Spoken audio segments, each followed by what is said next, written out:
Commitment.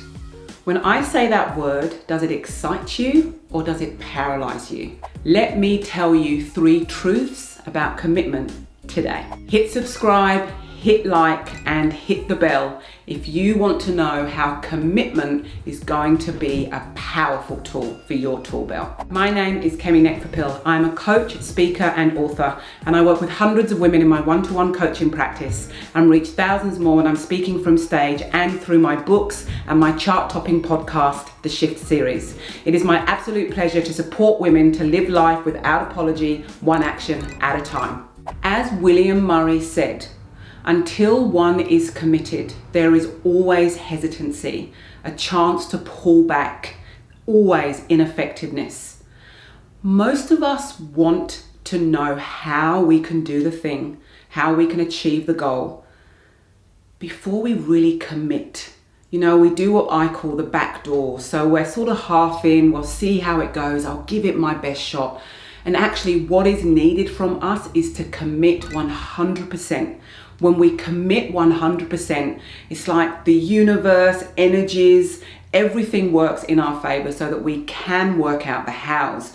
The thing is that it takes courage and bravery to commit in the first place. But I promise you, for those of us, and you would have done it yourself, those moments when you decide, okay, yes, I'm going to give this thing my all, everything changes. It doesn't necessarily mean that it's all going to work out in the end, because life doesn't always work out in the end. But the moment we decide to commit, suddenly the options of how reveal themselves to us. Commitment is a powerful tool to begin. It is not the tool that you wait for, it is the tool that you start with. What are you committed to in your life right now? Let me know in the comments below. Truth number 2, commitment takes courage. I was working with a client once who had been in her business for about 3 years and she wasn't getting the results that she wanted. And the coaching session that we had together, she was kind of, I'm not sure if I want to give up my business. I'm not sure how it's going to look. I'm not sure how I'm going to feel. I don't know whether this is worth my time and energy anymore. And so we spoke about this idea of commitment, and she suddenly realized that she had been sort of on the fence about her business. She hadn't got the results that she'd wanted. And so after a while, she kind of had pulled back and she started to feel a little bit depleted in her energy around her business. She didn't have the same spark and inspiration. So I said to her, what was your level of commitment when you started your business 3 years ago? And she said, oh my gosh, it's 100%. That was my everything at that time. I managed to eat, I managed to sleep, I managed my business, and I managed to look after my child. And I said to her, so what would you say your commitment is now to your business? And she took a moment to think about it, and she said, actually, I think my commitment's about 55%. She said, I'm just doing enough to kind of have it tick over. And she realized for herself in that session that 55% commitment wasn't enough to keep her invigorated. It wasn't enough to keep her inspired.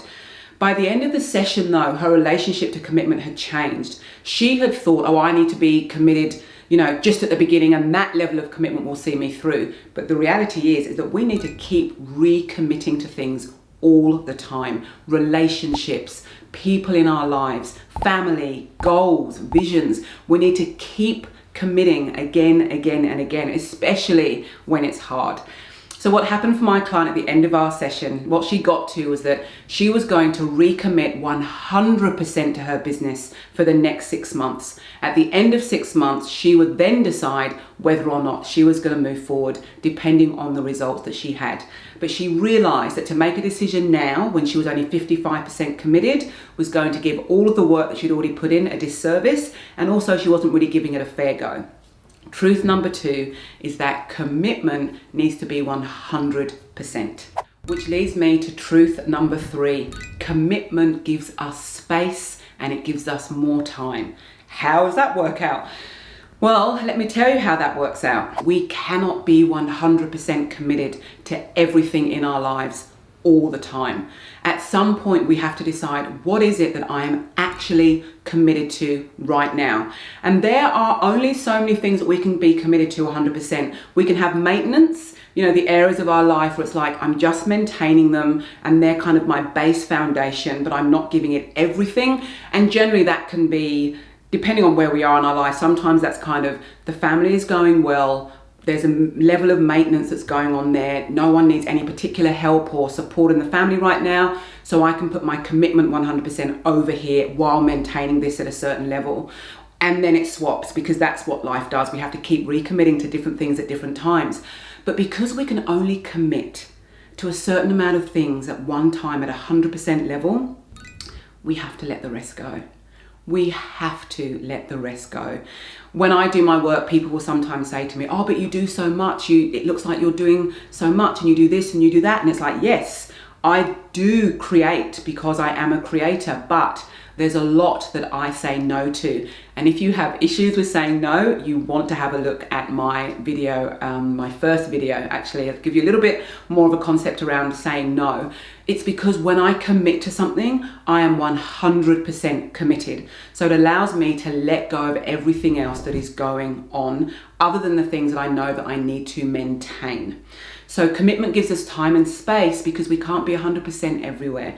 So once again, it's about taking the time out to look at what is it that I am committed to right now, and what is it that I need to let go of, either forever or for another period of time when I can put 100% commitment in that place. Truth number 3 about commitment is that it can give you a lot more time and a lot more space. In summary, once you commit to an area of your life, a goal or a vision of some kind, I promise you that the hows will show up. They will show up in a way that they will not until you commit.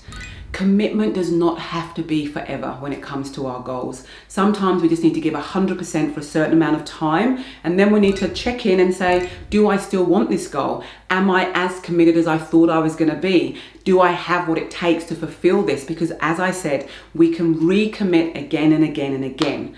And when we commit to the things that are important to us, it gives us space to let other things go. Commitment is a word of power. So, what are you going to commit to today? If you would like some clarity in what you need to commit to in your life, or the areas in your life that you would like to show more commitment, I invite you to download a free copy of my book.